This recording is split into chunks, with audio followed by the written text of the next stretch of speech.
leyendo Mateo 13 o repasándolo, porque no sé cuántas veces lo habré leído en mi vida, encuentra uno cada vez más riqueza y más revelación en las parábolas de Jesús. Las parábolas por sí mismas son un milagro para los que no han leído el Nuevo Testamento.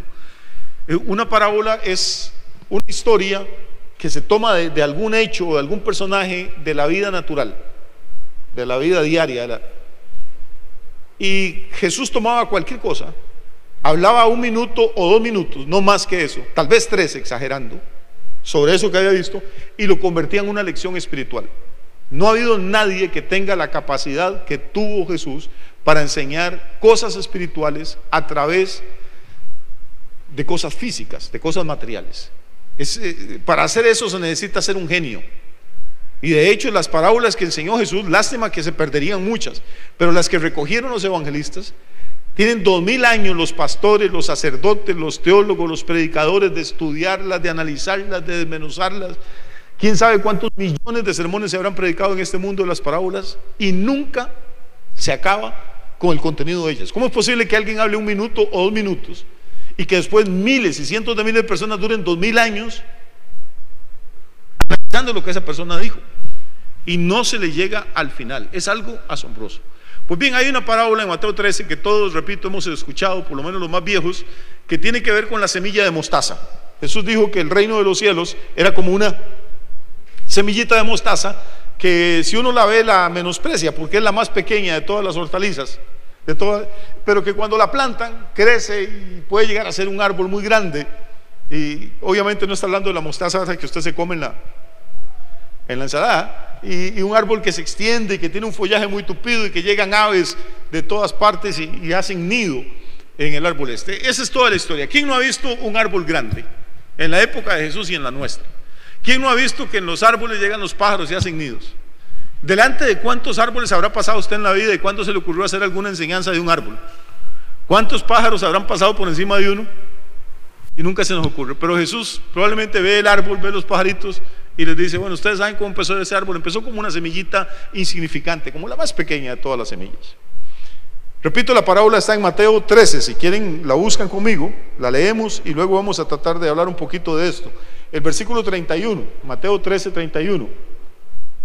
Dice: otra parábola les refirió diciendo: el reino de los cielos es semejante al grano de mostaza que un hombre tomó y sembró en su campo, el cual a la verdad es la más pequeña de todas las semillas, pero cuando ha crecido es la mayor de las hortalizas y se hace árbol, de tal manera que vienen las aves del cielo y hacen nidos en sus ramas. Eso es.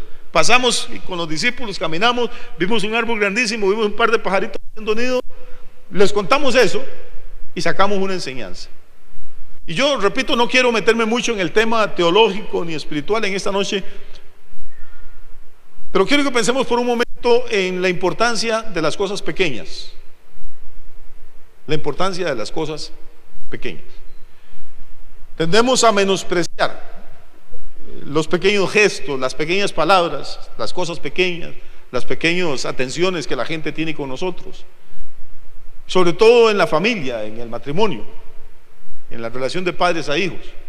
Tendemos a menospreciar las cosas pequeñas. Si el marido sale en la mañana y vuelve en la tarde y nos dice: mi amor, salga para que vea lo que hay en la calle, y usted sale en la calle y hay un Mercedes-Benz del año envuelto con cintas de regalo, y el marido le dice: ¿creíste que se me había olvidado nuestro aniversario de bodas? Usted se le tira encima y lo abraza, ¿sí o no? ¿Ah? Vamos a ver, no sean hipocritonas, ¿sí o no? Bueno, eso suele pasar en las películas. En la vida real lo que ocurre normalmente es que el marido le dice: mi amor, venga y me ayuda porque me quedé varado y necesito que me alcance. Pero digamos que el esposo no llevó el carro del año, que no hizo ese gasto suntuoso y que no nos sorprendió con eso. Suponga que el marido, qué sé yo, pasó y vio andaba en Dominical y vio en las tienditas ahí de los artesanos un anillillo hecho con alambres de colores y pasó y lo compró. Y llega y le dice: mi amor, pasé, estaba en la playa, vi esto, me acordé de vos y te lo traje. Lo vemos, ay, qué lindo, gracias mi amor. Si nos hubiera dado el Mercedes-Benz, ¿usted cree que le decimos, ay, qué lindo, gracias mi amor?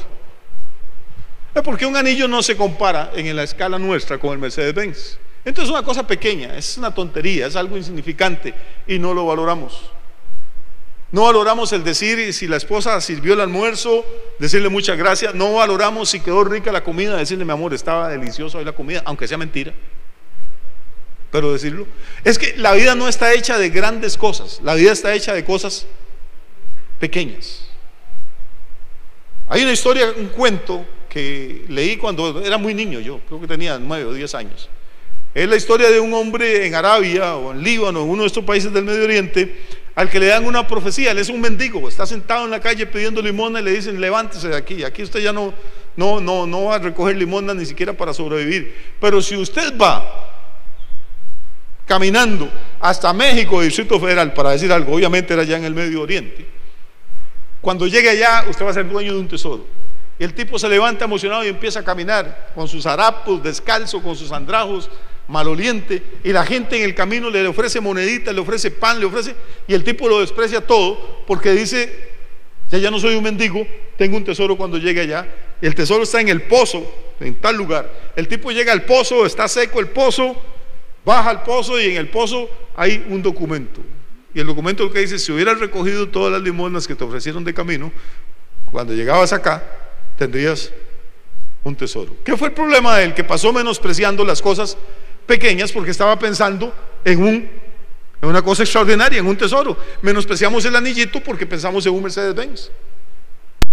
Menospreciamos la esposa que tenemos porque pensamos en Miss Universo, como si Miss Universo se fuera a fijar en nosotros con esta facha.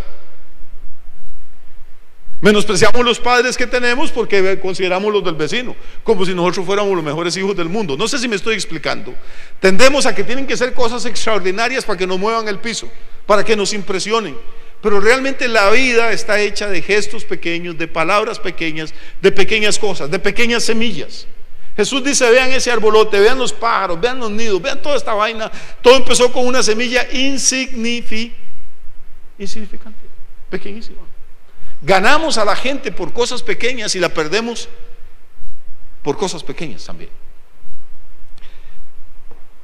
Hoy en la tarde estaba pensando, voy a hablar no voy a hacer publicidad, pero voy a hablar de dos marcas que todo el mundo conoce, no solo ustedes, todo el mundo.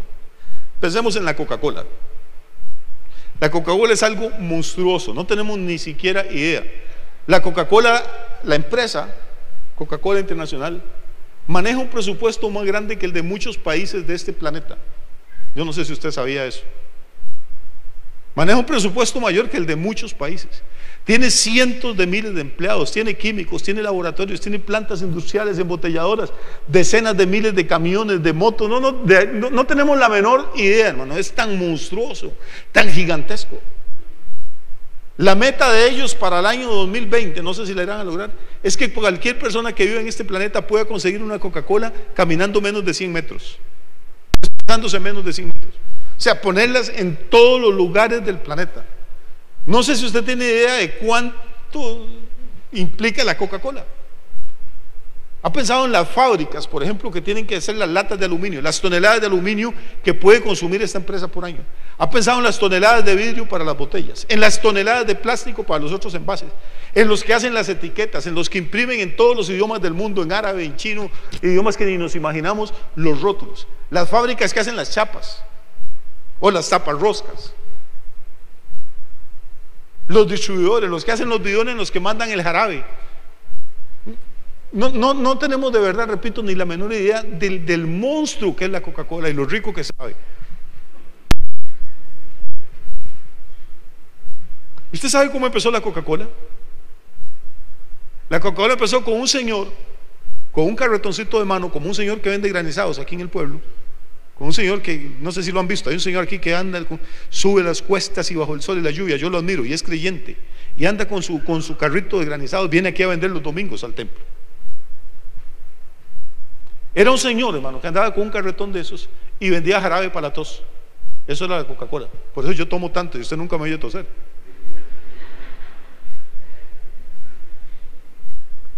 Eso fue todo el misterio. Esa es la receta. No sé si usted tiene una idea de cuánto millones y millones y millones de dólares podrá valer, no la empresa Coca-Cola, la receta con la que hacen con la Coca-Cola. Porque mucha gente ha tratado de llegarle y hacer algo parecido y no lo logran. ¿Quién se podía imaginar hace 120 años cuando veía a aquel señor con su carretoncito vendiendo jarabe por si alguien tenía tos o pujo por ahí? ¿Quién podía imaginarse en lo que se iba a llegar a convertir esa cosa? O sea, ni el soñador más grande, ni el visionario más grande, ni la persona más optimista. ¿Cuántas personas verían pasar a este señor con ese carretón y con su caballo y con su barril ahí de jarabe? Diciendo, viejo loco, ni que hubiera una epidemia de tosferina para que todo el mundo le ande recetando eso. ¿Cuántos menospreciaron el esfuerzo de ese señor? ¿Cuántos se burlarían de él diciendo, qué clase de negocio es eso? ¿A quién se le ocurre? Pero miren lo que paró. Es más, déjeme decirle algo, ni siquiera el señor se puede imaginar eso, porque si se lo hubiera imaginado no vende la receta. Alguien se la compró, se le ocurrió mezclarle ácido carbónico, se le ocurrió que eso frío podía saber rico con gas y tenemos Coca-Cola. Usted ve la McDonald's es una transnacional de las más grandes del mundo. ¿Cuál es el negocio de McDonald's? ¿Alguien sabe? No tiene que ver nada con las hamburguesas. Lo que menos gana plata McDonald's es con hamburguesa. El negocio de la McDonald's son los bienes raíces. Es comprar propiedades. Están en los mejores lugares del mundo. En San José la primera McDonald's que hubo estuvo ahí, una por la Plaza de la Cultura, la otra por el Parque Central, por el Cine Rex. A todos los lugares donde llegan se ubican en los mejores lugares. La gente cree que el negocio son las hamburguesas. No. ¿Sabe cómo empezó McDonald's? Con un señor que tenía una ventanita, un puestico donde vendía hamburguesas. Tenía años de vender hamburguesas, él y su hermano. Apenas iban dándole para comer. Y había otro señor que no vendía hamburguesas, pero que era un agente viajero que andaba vendiendo batidoras eléctricas. Entonces tenía que visitar las sodas y los restaurantes para ofrecerle al dueño o al administrador que le comprara una batidorcita para hacer los jugos de papaya o de lo que tuvieran que batir. Y cuando pasaba por esa zona, siempre iba a comer hamburguesas ahí y veía que había gente haciendo fila. Y entonces le extrañó, porque ha habido tantos restaurantes en ese pueblo, la gente hacía fila para comerse una hamburguesa. Y averiguó que tenían cierta forma de prepararle cierta receta y le dijo, ¿por qué no me la venden en el negocio? Y se lo vendieron. Quiere decir que si usted tiene una ventica de empanadas, usted no sabe lo que puede parar eso. No importa lo pequeño que sea el negocio, no importa lo pequeño que sea el ministerio, no importa lo pequeño que sea el don o el talento que Dios nos haya dado. Es que tenemos la maldición de menospreciar todo lo nuestro, hermano. Yo apenas medio canto, apenas medio toco, apenas medio predico, ahí tengo un negocito, apenas como para ir viviendo. Y no nos damos cuenta que todas las cosas que Dios pone en nuestras manos son semillas. Y que las semillas tienen un potencial extraordinario para crecer y para sorprendernos, de tal manera que nadie puede saber en qué va a terminar la cosa con la que nosotros tuvimos un comienzo insignificante. Ahora bien, ¿están conmigo todavía? Pensemos en esto. A los que han leído la Biblia,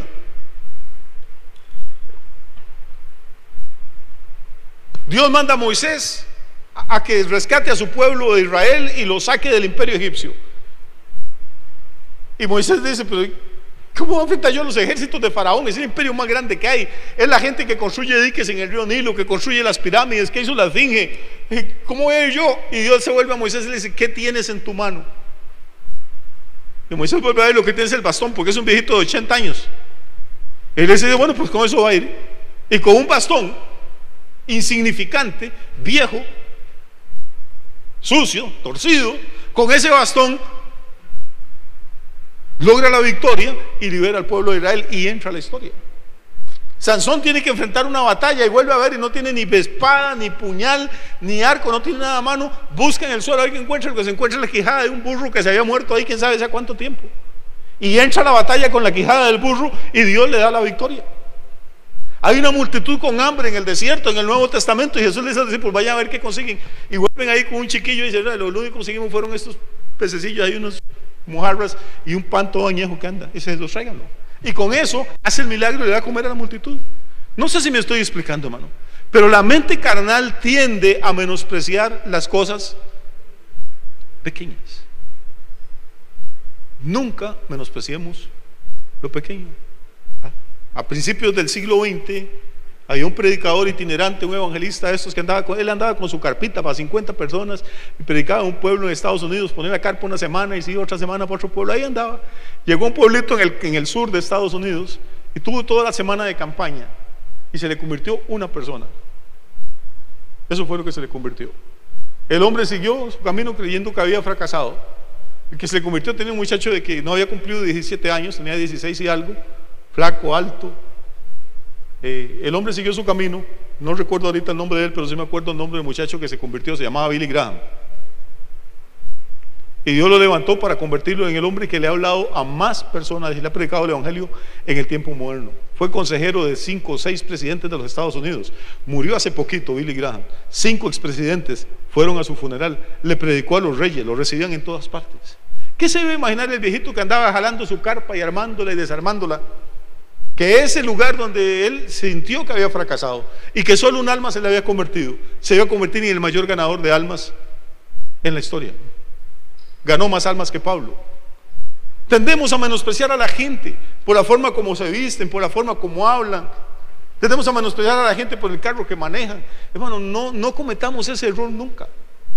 Lo que Jesús está enseñándonos con esta historia de la semillita y el arbolote y todas estas cosas es que los comienzos insignificantes pueden llegar a tener resultados extraordinarios si dejamos que Dios intervenga en el asunto. Ese es mi primer punto. Mi segundo punto es que Jesús está hablando, con esta parábola toma una semilla. Curioso que no tome una tuerca, curioso que no diga miren esa piedrita o esta tuerquita o miren esa astilla que hay ahí. ¿Por qué Jesús no toma una astilla, ni una tuerca, ni una piedra, sino que habla de una semilla?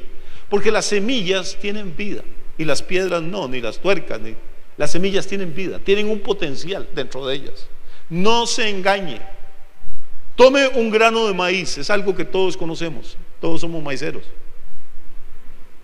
No se enoje, es la verdad.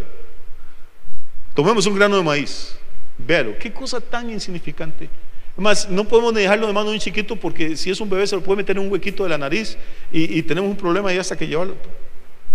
No es y esto, pero usted toma ese granito de maíz y lo planta en el patio de su casa. No le estoy diciendo que se haga agricultor, nada más que haga el experimento.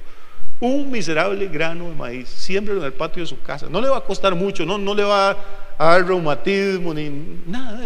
Haga un huequito, tampoco muy profundo, una cosita así y siémbrelo. Espérese un par de meses y ¿sabe qué va a tener? Adivinemos.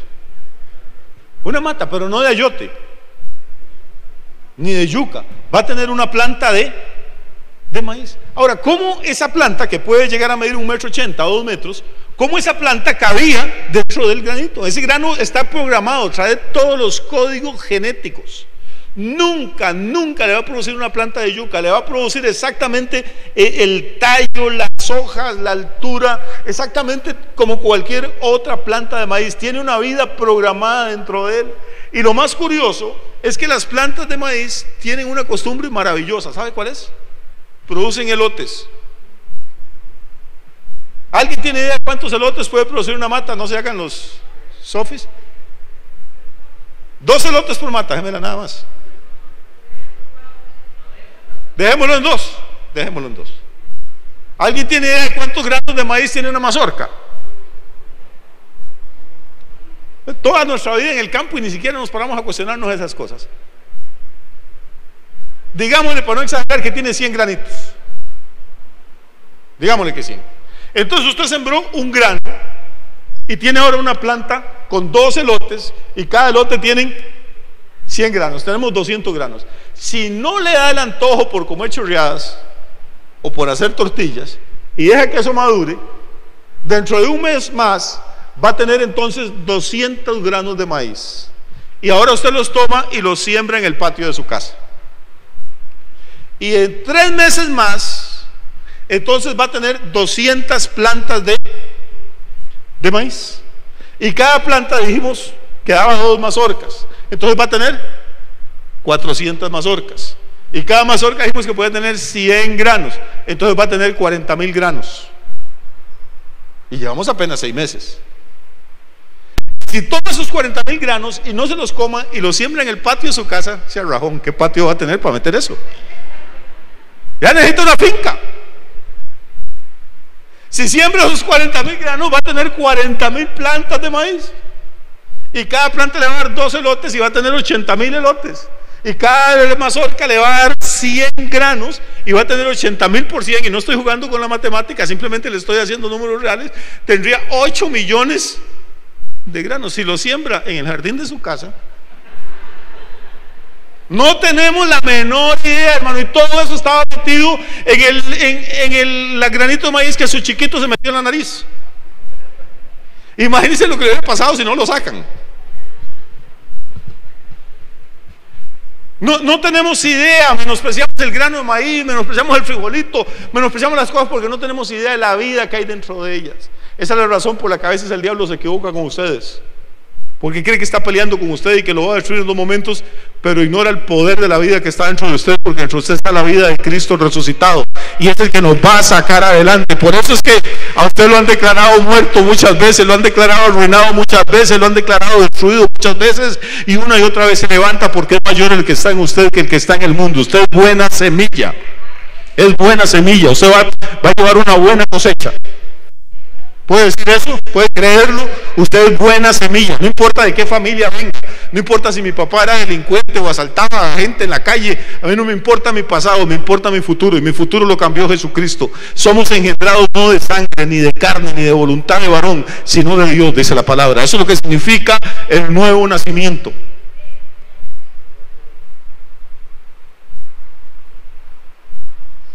La semilla es una cosa extraordinaria. Entonces Jesús no toma la piedra, no toma el pedazo de metal, lo que toma es una semilla, pues la semilla tiene vida, tiene un poder para multiplicarse. Pero lo más interesante es que Jesús está hablando no de agricultura, no de milpas, no de cafetales, está hablando del reino de Dios. Dice: el reino de los cielos es semejante a una semilla. Quiere que el reino de Dios, el reino que Dios estableció en esta tierra, tuvo un comienzo, ¿cómo? Pequeñísimo, insignificante. ¿Sabe cómo empezó? Empezó con una persona, con Jesús. Voy a contarle un secreto, espero que no lo divulgue, pero cuando Jesús está hablando de la semilla de mostaza, está hablando de él mismo. Él es la semilla. La gente menospreció a Jesús.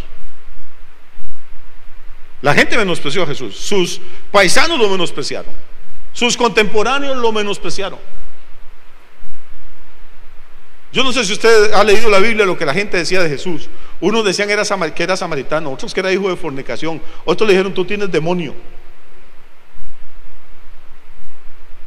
Yo no quiero pensar en el susto que se va a llevar ese tipo que le dijo a Jesús que tenía demonio, cuando se murió y llegó arriba y volvió a ver a Jesús. Y el Señor le llamó y le dijo: venga para acá, explíqueme cómo era eso, que yo tenía demonios. ¿Usted cree que toda la gente cuando veía a Jesús caía postrada? No, hay unos cuatritos que sí lo hicieron, hermano. Pero en realidad el grueso del pueblo menospreció a Jesús. Era demasiado insignificante, era el hijo de un carpintero, venía de Galilea. La gente creía que María lo había tenido como madre soltera. Decían cosas terribles de él, que no era de Dios, que era un falso.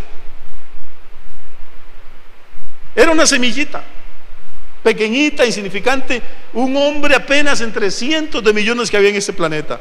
Pero volvamos a la historia, a la Biblia, verso 31 de Mateo 13. Otra parábola le refirió diciendo: el reino de los cielos es semejante al grano de mostaza que un hombre tomó y sembró. ¿Dónde? En su patio. Sembró en su campo. Entonces el grano no nos sirve de nada, sea de mostaza, de frijol, de ayote, de maíz. No nos sirve para nada, a menos que hagamos algo con él. ¿Qué hay que hacer? Plantarlo. Entonces Jesús, y perdóneme que diga esto, pero voy a decirlo de cualquier forma, Jesús no nos hubiera servido para nada si no muere. Que Jesús hubiera contado las mejores parábolas del mundo, fantástico, estaríamos con la boca abierta estudiándolas, pero eso no nos serviría de nada. Que Jesús hubiera sanado a todos los leprosos del planeta y le hubiera dado la vista a todos los ciegos, maravilloso, bien por los enfermos que curó, pero eso a usted y a mí no nos serviría de nada. Un Cristo vivo no nos sirve de nada. Puede haber sido el mejor maestro, el hombre con más autoridad, con más poder, con más unción, puede haber caminado sobre el mar, y a mí ¿de qué me sirve? Lo que pasó con Cristo, lo que hace que el reino crezca y explote, no es que Él era la semilla ahí andando, es que la semilla fue plantada. Él murió y fue sepultado. Y cuando usted sepulta una semilla, desaparece de la vista. Usted la sepulta y se desentiende del asunto, se va para su casa. Pero ahí, en el momento que la pone en tierra, empiezan a ocurrir milagros. El grano siente que entró en contacto con la humedad. El grano siente que entró en contacto con sustancias químicas. Empieza a absorber humedad y a hincharse. Y los genes que tiene adentro empiezan a dar órdenes para que empiece a moverse, a partirse. Y usted va unas semanas después y ve una plantita que no estaba ahí. Lo que usted dejó fue una semilla. Y lo que sale tiene la misma naturaleza de la semilla, pero ya no es la semilla. Tiene otras características, tiene otros poderes. Jesús es la semilla de mostaza con la que empezó el reino y Él fue plantado. Pilato, Herodes, Anás, Caifás se fueron a dormir y se olvidaron de la semilla. Pero lo que ellos no sabían es que mientras ellos dormían y la semilla estaba plantada, algo estaba ocurriendo. La vida que había dentro de esa semilla estaba moviéndose y dando órdenes. Y al tercer día salió de los muertos y resucitó, hermano. Y no hubo demonio en el infierno, ni Herodes en el trono, ni Pilato, ni nadie que pudiera detenerlo. Ese es el poder de la semilla. Jesús era la semilla. Digamos que sus discípulos y discípulas, los poquitos que le siguieron durante su ministerio terrenal, eran como la matita que estaba surgiendo. Jesús dijo que así es la cosa: primero se pone la semilla en el suelo, después se hierba verde, después la hierba de espigas y después la espiga se llena de fruto, dijo Jesús. Él estaba hablando de trigo, nosotros sabemos más de maíz. Entonces, digamos, usted pone la semilla, sale la matita, después viene la planta, después se echa mazorca y después la mazorca se carga. Digamos que Jesús era la semilla, los discípulos eran la plantita. Pero el día de Pentecostés ocurre algo, hermano. El día de Pentecostés desciende el Espíritu Santo y aquellos 4 gaticos, 120 que eran nada más, que eran como la matita verde y que estaban ahí orando y ayunando para ver qué iba a pasar, desciende el Espíritu Santo y se convierten en leones esos tipos y empiezan a predicar. Pedro y Juan y Mateo y María, hombres y mujeres, y a profetizar y anunciar que las promesas de Dios se están cumpliendo. Y ese día se convierte en miles de personas y el domingo siguiente se convierte en otros miles. Y cuando nos damos cuenta, los 120 ya eran 5,120. ¿Se da cuenta del poder que tiene una semilla? 3 años atrás era uno apenas, era Jesús. Unos meses atrás eran 12. Unas semanas atrás eran 120, pero ahora tenemos 5,120. ¿Y sabe qué ha pasado con esos 5,120? Hoy somos millones y millones en todo el planeta. La mazorca se llenó de grano, se llenó de fruto y se convirtió en un árbol frondoso. Y dijo Jesús: van a venir aves de todas las regiones a posarse en ese árbol y a hacer nido en él. Yo no sé si a usted le emociona esta historia, pero a mí me encanta. Me encanta cómo Jesús podía pintar todo un cuadro profético de lo que iba a ocurrir después de su muerte, usando apenas una semillita y un árbol. Pero déjeme nada más terminar esta charla de esta noche diciéndole un par de cositas. Una, no sé si podemos pasar un momentito de versículo al 32 y 33. Dice: la cual es la verdad, la más pequeña de todas las semillas. Está hablando de la semilla de mostaza. Pero cuando ha crecido, la mayor de las hortalizas, y se hace árbol, de tal manera que vienen, ¿quiénes? Muy bien, entonces tenemos un árbol lleno. Y ese árbol, ¿vienen qué? Aves. ¿Y qué hacen las aves en el árbol? Este año murió Alberto Cortés. Yo no sé por qué los cantantes malos no se mueren y los buenos se van tan rápido. Yo por eso no canto. Murió Camilo VI, murió Alberto Cortés. Y Alberto Cortés tiene una canción preciosa que se llama Mi árbol y yo. ¿Alguien la recuerda? Alberto era un poeta. Es una canción preciosa. Que él se va para el colegio, deja el árbol chiquitito y cuando vuelve el árbol parece que le está hablando, le dice: mira cómo he crecido y estoy lleno de nidos. Porque las aves aprovechan el árbol para hacer nido y el nido les da refugio, ahí tienen sus crías probablemente picoteen las hojas y las frutas y comen también. O sea, el árbol es una bendición para las aves, pero por favor póngame atención. El árbol es una bendición para las aves, pero las aves no son el árbol.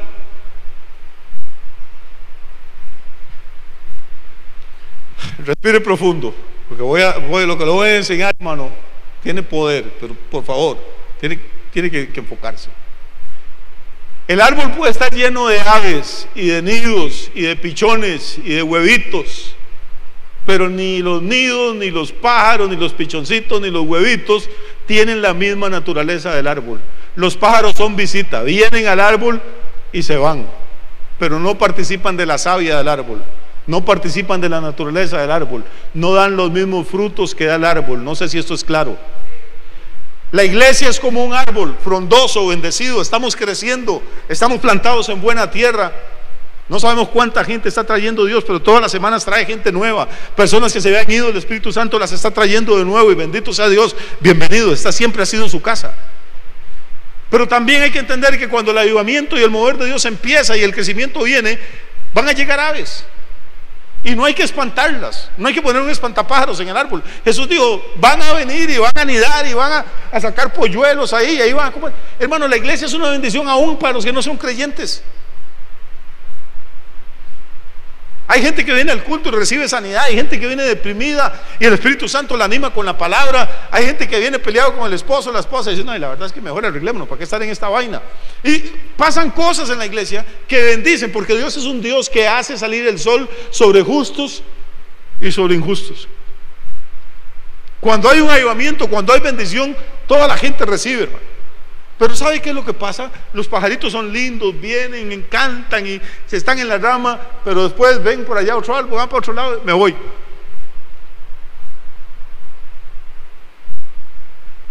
Entonces, en todo grupo grande, en todo mover de Dios, vamos a encontrar dos tipos de personas: los que tienen la misma naturaleza de la semilla y los que no son árbol, sino que apenas son visita. Y están ahí por un rato mientras hacen nido, y cuando ya no ocupan el nido, me fui. Pero al final Jesús dijo que el reino de Dios no era como una bandada de pájaros, sino que era como un árbol que había nacido de una semilla. Podemos ser bendecidos en la iglesia, podemos recibir frutos y bendiciones en la iglesia y todavía no ser parte de la iglesia del Señor. ¿Sí me estoy explicando o no? ¿Sí? ¿Sí? ¿Es claro esto, hermano? Porque es importante que lo entendamos. Uno siempre tiene que cuestionarse: ¿qué soy yo? ¿Ave o árbol? Si sembramos la semilla, todo lo que salga de esa semilla va a tener la misma naturaleza de ella. La planta va a ser de maíz, los elotes y las mazorcas van a ser de maíz, las hojas van a ser de maíz, el cabello va a ser de maíz, el elote va a ser de maíz, los granos van a ser de maíz. Si estamos en Cristo, vamos a reproducir la naturaleza de Cristo. El chiste en el reino de Dios es ser árbol y no ser ave. Las aves vienen y se van, el árbol se queda y da fruto. Y otros comerán de ese fruto, no importa, bendito sea Dios. Pero en el reino,